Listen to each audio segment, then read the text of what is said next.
penser, la présence de Dieu, ta manière de voir les choses, la présence de Dieu, sa gloire remplit ma vie, sa gloire remplit ma maison, sa gloire remplit ma nation.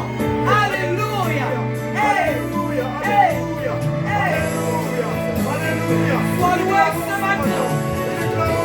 Je déclare que ta gloire remplit, oh Dieu de gloire Seigneur. Seigneur, je vois la gloire du Seigneur transformer ma vie.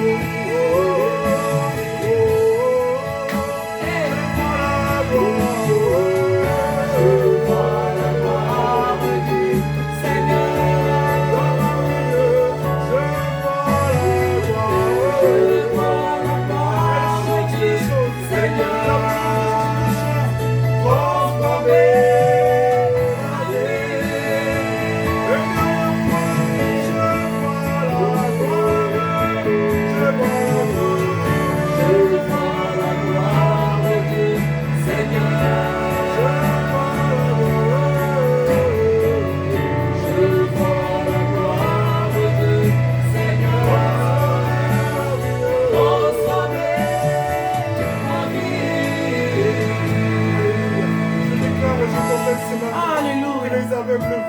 Que les malades soient, et que tous ceux qui sont autour de toi, je vois la gloire de Dieu. Christ est dans ta vie.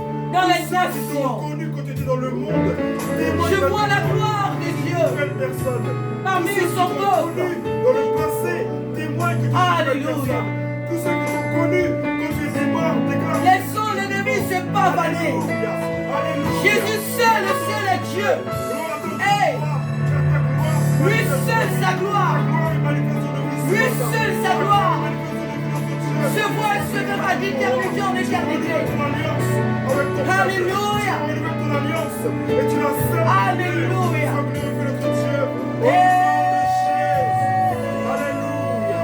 Alléluia. Alléluia. Je vois la gloire du Seigneur. Je vois la gloire du Seigneur envahir ce lieu. Amen. Alléluia. Ta gloire envahit ma vie.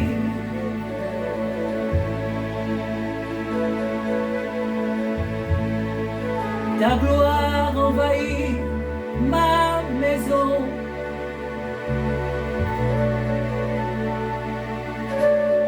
Ta gloire envahit les nations.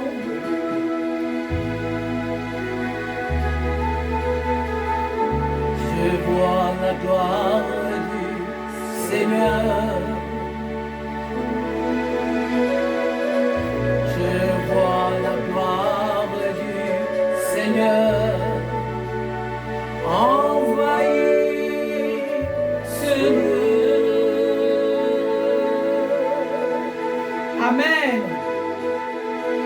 Nous allons passer, alléluia, à l'écoute de la parole de Dieu. Amen.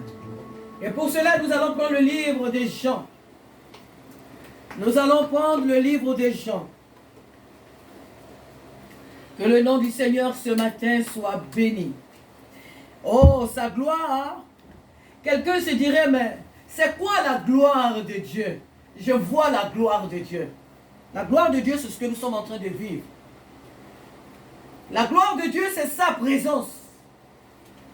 Les hommes aiment les bling-bling, c'est qui chauffe le corps. La gloire de Dieu, c'est d'avoir droit à sa présence. Car la Bible dit, heureux ceux qui l'agréent et qui l'admettent en sa présence. La gloire de Dieu, c'est d'être appelé enfant de Dieu. La gloire de Dieu, c'est connaître la différence entre le mal et le bien. La gloire de Dieu, c'est savoir ce qui plaît à Dieu. La gloire de Dieu, c'est d'être sauvé, être parmi les rachetés. La gloire de Dieu, c'est d'être élu de Dieu, être sélectionné par Dieu lui-même. La gloire de Dieu, c'est d'être le choix de Dieu. C'est ça, la gloire de Dieu. C'est de vivre sa présence du lundi au dimanche, du 1er au 31, de janvier en décembre. C'est de vivre la vie de Dieu. C'est ça, voir la gloire de Dieu. Et puis on en voit d'autres, où Jésus lui-même t'apparaît, je ne sais pas, avec des lumières et tout, où il t'amène au ciel. Ça, c'est aussi une autre dimension. Mais laissez-moi vous dire, il y a des personnes qui ont visité même le ciel et qui iront en enfer. Il y a des personnes même qui ont vu Jésus, mais qui iront en enfer. Non, ce n'est pas ça la véritable gloire. La gloire, c'est de conserver la présence de Dieu dans sa vie jusqu'à sa mort. C'est ça. C'est de croire en Jésus sans l'avoir vu. C'est ça la gloire de Dieu. Ce n'est pas forcément les miracles de tous les jours. C'est d'être conscient qu'on est enfant de Dieu et qu'on est mis à part pour Dieu. Qu'on ne suit pas un homme ou une femme, mais on suit le bon berger. C'est ça. Je vois la gloire de Dieu dans ma vie. Alléluia. Nous lisons l'évangile de Jean ce matin. Le chapitre 21, à partir du verset 3 au verset 14. Amen. Merci Saint-Esprit pour ta présence. Parce que tu vas encore ce matin nous parler. J'aime quand le Seigneur nous parle. Nous parlons, nous venons dans sa présence, nous dansons, nous nous réjouissons. Et ensuite il nous met au repos parce que lui maintenant il doit parler. Alléluia. Parce que lui aussi, il va nous parler. Il n'est pas aussi, c'est vrai, mais lui, il veut nous parler. En réalité, c'est lui qui nous a conviés ici. Ce n'est pas nous qui l'avons invité. Même s'il ne viole pas nos règles, mais c'est lui qui nous a convoqués. Parce que c'est lui qui a dit qu'il a travaillé 6 jours. Et le 7e jour, il s'est reposé. Et il nous a fait entrer dans ce repos avec lui. Amen. Donc c'est lui qui nous a invités ce matin en ce lieu. Et nous en sommes honorés. Nous lisons la parole de Dieu, jeunes gens. Simon-Pierre leur dit, je vais pêcher. Ils lui dirent, nous allons aussi avec toi. Il sortit et montait dans une barque, et cette nuit-là, ils ne prirent rien. Le matin étant venu, Jésus se trouva sur le rivage, mais les disciples ne le savaient pas. Mais les disciples plutôt ne savaient pas que c'était Jésus. Jésus leur dit, « Enfants, n'avez-vous rien à manger ?» Ils lui dirent, « Non. » Il leur dit, « Jetez le filet du côté droit de la barque et vous trouverez. » Ils le jetèrent donc et ils ne pouvaient plus le retirer à cause de la grande quantité de poissons. Alors le disciple que Jésus aimait dit à Pierre, « C'est le Seigneur. C'est le Seigneur. » Et Simon-Pierre, dès qu'il eut entendu que c'était le Seigneur, mit son vêtement et sa ceinture car il était nu et se jeta dans l'eau, sinon dans la mer. Les autres disciples vinrent avec la barque, tirant le filet plein de poissons, car il n'était éloigné de la terre que d'environ 200 coudées. En un mot, 200 mètres. Amen. Amen. Coudée, c'est le mètre. Lorsqu'ils furent descendus à terre, ils virent là des charbons allumés, du poisson dessus et du pain. Jésus leur dit, apportez des poissons que vous venez de prendre. Écoutons bien la parole de Dieu. Jésus ne dit pas apportez les poissons. Il dit apportez des poissons. Ça veut dire parmi les poissons que vous venez de prendre, ce ne sont pas tous les poissons que vous devez m'apporter. Non, il faut prendre des poissons destinés à être mangés. Alléluia. Amen. Il dit apportez des poissons que vous venez de pêcher, sinon de prendre. Simon-Pierre monta dans la barque et tira à terre le filet plein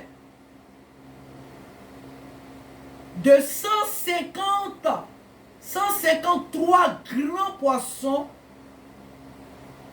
et quoi qu'il y en ait, tant le filet ne se rompit point. Jésus leur dit, venez manger. Et aucun des disciples n'osait lui demander, qui es-tu? Sachant que c'était le Seigneur. Jésus s'approcha, prit le pain et leur en donna. Il fit de même du poisson. C'était déjà la 3e fois que Jésus se montrait à ses disciples depuis qu'il était ressuscité des morts. Alléluia. C'était déjà la 3e fois que Jésus se montrait à ses disciples depuis qu'il était ressuscité des morts. Oh frères et sœurs, ce matin, nous venons de lire une très belle histoire. Une histoire vraie. Une histoire remplie de puissance. Une histoire qui concerne chacun de nous ici ce matin. Une histoire qui nous apprend beaucoup de choses dans notre marche avec le Seigneur. Une histoire qui nous apporte beaucoup de révélations dans notre vie de tous les jours. Elle nous montre comment nous devons vivre notre vie avec le Seigneur.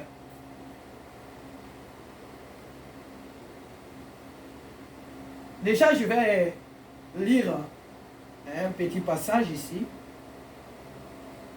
Pour dire ce qui s'est passé bien avant avec Pierre dans le livre de Luc chapitre 22. Alléluia. Suivons bien. Luc chapitre 22, versets 31 à 32.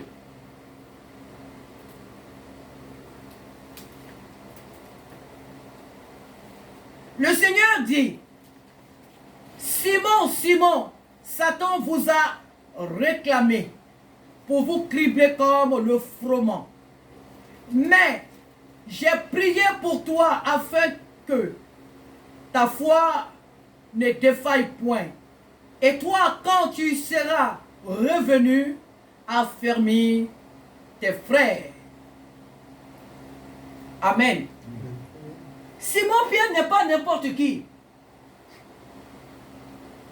Parmi les 12 disciples, Simon-Pierre n'est pas n'importe qui. Simon-Pierre est le leader que Jésus a établi sur ses frères.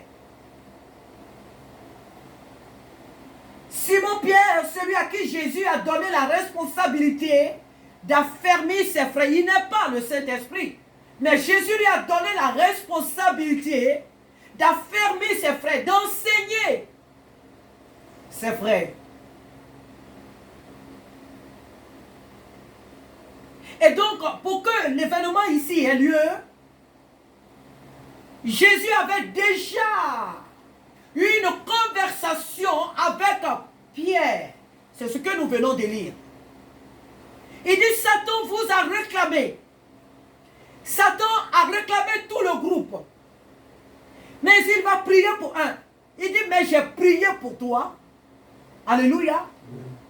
Pour ne pas que, quoi, tu tombes dans ces pièges, on va dire ça comme ça. Amen. Mais quand toi, tu seras revenu, ça veut dire que là où tu es là, tu n'es pas converti, tu ne me connais même pas. Depuis, tu marches avec moi, mais tu ne me connais pas. Mais le jour où tu vas connaître, tu auras ma révélation. Le jour où tu vas me connaître, tu sauras qui je suis. Le jour où tu connaîtras l'importance de pourquoi j'étais sélectionné parmi ton peuple, affermis tes frères, affermis le reste de mon peuple. Ça, c'est d'un. Quelques jours plus tard, Jésus va être crucifié. Jésus va mourir et il va revenir à la vie. Nous dit la Bible. Et c'est vrai. Et la parole de Dieu nous dit ici que, après sa résurrection, il s'était déjà révélé à ses serviteurs 2 fois. Et cette fois-ci, c'était la 3e fois que Jésus se révélait à ses disciples. N'est-ce pas? Mais il y a quelque chose qui m'intrigue quand même. Ne voyez pas dans ce texte, quelque chose m'intrigue. Vous avez vécu avec Jésus durant 3 ans et demi, on va dire. Vous avez mangé avec Jésus. Vous étiez même avec Jésus plus que vos femmes et vos enfants. Après sa résurrection, il s'est révélé à vous. Vous l'avez vu. Comment ça se fait que ce jour-là, vous ne savez pas que c'était Jésus? Il y a quelque chose qui ne va pas là. Il y a quelque chose qui ne va pas. Même des gens qui ne sont pas physionomistes, quand même après avoir vu quelqu'un 1 ou 2 fois, quelque part, mais quand même, le voyant la 3e fois, on reconnaît quand même que cette personne, attends, parmi tant de personnes, on se dit quand même que cette personne, je l'ai déjà vue. Même si tu n'as pas eu à parler, je ne sais pas, d'une manière personnelle avec elle, mais tu reconnais quand même que cette personne, je l'ai déjà vue. Comment ça se fait que les disciples ne reconnaissaient pas que c'était Jésus? Et tous, excepté un seul. Excepté un seul. Et la Bible nous dit que celui-là, il était celui-là qui était où? Sinon, il était quoi? La Bible nous dit que c'est le disciple que Jésus aimait. Ce n'est pas le mot juste, ça. Jésus aime tout le monde. J'aime pas trop les écrivains, ce mot-là. Le disciple que Jésus aimait. Qui Jésus n'aime pas? Jésus nous aime tous. De quoi il parle? Jésus n'est pas mort que pour Jean. Alléluia. Mais seulement ce Jean-là, il avait une intimité avec Jésus que les autres n'avaient pas. C'est de cela qu'il est question. La Bible nous dit que Jean était couché sur la poitrine de Jésus. Jean aimait se coucher. Jean aimait toujours être à côté de Jésus. Il avait une relation que même Pierre n'avait pas avec lui. Jean était constamment dans la présence de Jésus. Jean était constamment dans la présence de Jésus. Voilà pourquoi Jean va le reconnaître. Mais les autres, non.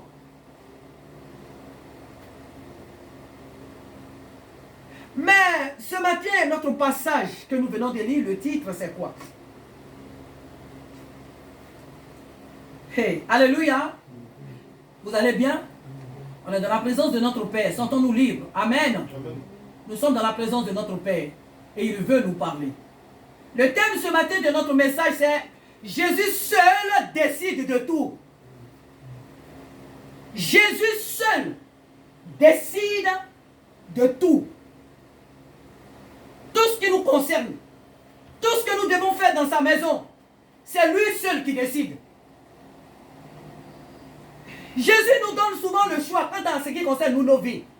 Si tu veux aller à l'école, si tu veux travailler, il ne t'oblige pas. Hein. Si tu veux dormir aujourd'hui, tu ne veux pas aller au travail, Son esprit va te dire, lève-toi, va au travail. Mais si tu veux dormir, ça c'est ton choix. Mais quant à ce qui concerne son œuvre dans son église, c'est lui. Tu n'as rien à dire. C'est lui. Il peut te donner le choix dans certaines choses. Même si toute notre vie entière lui appartient. Hein? Mais je dis bien quant à ce qui concerne son œuvre, c'est lui qui décide. Et il y a quelqu'un qui a pensé que Jésus lui a donné la responsabilité sur son troupeau, donc il peut faire ce qu'il veut. On ne fait pas de l'église de Jésus ce qu'on veut. On ne fait pas des âmes que Dieu nous confie ce qu'on veut. On ne dirige pas l'église de Jésus comme on veut. Non, c'est lui qui décide. Et Pierre s'était fait des ailes. Pierre s'était pris pour quelqu'un de très important. Le maître n'est plus là. Alors je me lève quand je veux, comme je veux, et je vais faire ce que je veux. Ah, maître, le maître n'est pas là, mais il est toujours là. Il a dit dans Jean chapitre 14, verset 1. Il a dit quoi?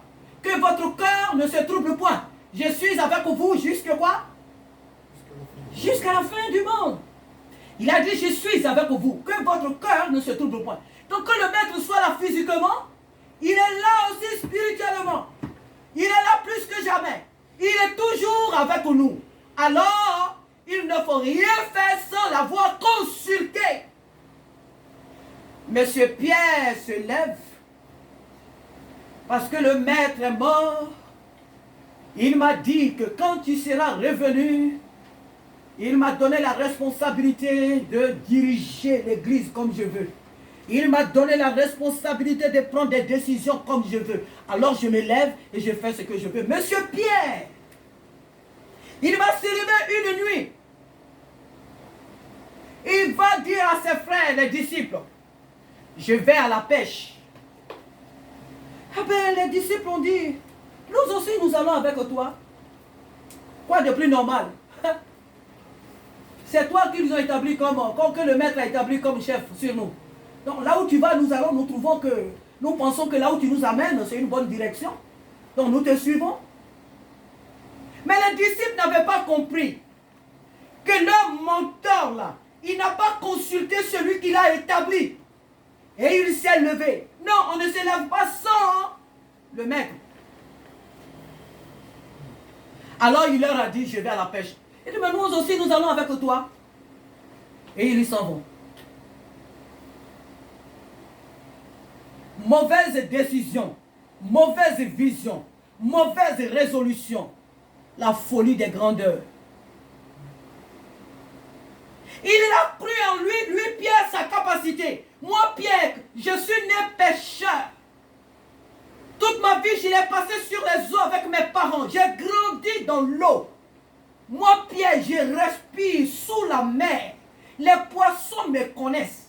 Depuis ma naissance, j'ai pêché. La pêche, c'est moi. J'y vais quand je veux, comme je veux, et j'envoie les poissons. C'est moi, Pierre. C'est moi, Pierre. C'est moi qui évangélise. Et les âmes viennent. C'est moi, Pierre, qui prie pour les morts. Et il ressuscite. C'est moi, Pierre, qui réconcilie les foyers divisés. C'est moi, Pierre, qui impose les mains aux malades. De tous gens, ils sont guéris. Les paralytiques marchent, mais tout ce qu'on peut imaginer. C'est moi, Pierre. C'est moi, Pierre. Je vais aujourd'hui chercher les âmes. Je n'ai pas besoin d'abord d'aller jeûner. Je n'ai pas besoin de prier forcément. Je n'ai pas besoin de consulter forcément le Saint-Esprit. Je vais à l'évangélisation. Allez, venez. Les âmes qui ont été confiées, venez, on va évangéliser. Alléluia. Pierre s'est levé et les autres l'ont suivi. La Bible nous dit qu'ils sont partis pêcher. Toute la nuit, ils n'ont rien pris. Rien du tout. Même pas une seule crevette n'est rentrée dans leur filet. Même pas une crevette. Aucun petit poisson n'est rentré dans leur filet. Alors, ils étaient tous découragés. Mais comment ça se fait-il qu'aujourd'hui nous sommes partis à l'évangélisation? Aucune âme ne s'est donnée à Jésus. Aucune âme ne s'est convertie. Mais comment ça se fait qu'aujourd'hui, nous nous sommes tellement bien préparés, mais nous sommes partis, nous les Pierre, nous je ne sais pas, les Matthieu, nous les hommes qui avons suivi Jésus, nous les hommes d'une grande importance, nous les grands évangélistes, nous les grands apôtres, nous les grands prophètes, nous les grands pasteurs, nous sommes renommés dans tout Israël. Mais comment ça se fait? Mais Israël nous connaît. Comment ça se fait? Israël, c'était l'eau. La mer nous connaît. Car l'eau, la mer, c'est l'image du monde. Alléluia. Tout Israël nous connaît. On est bien réputé dans tout Israël. Comment se fait-il que nous allons évangéliser toute une nuit et aucune âme, même pas un seul enfant ne s'arrête devant nous pour dire de quoi est-ce qu'ils sont en train de parler? Personne ne nous écoute. Personne ne vient. Comment ça se fait? Les malades qui sont venus sont partis malades. Les morts qu'ils ont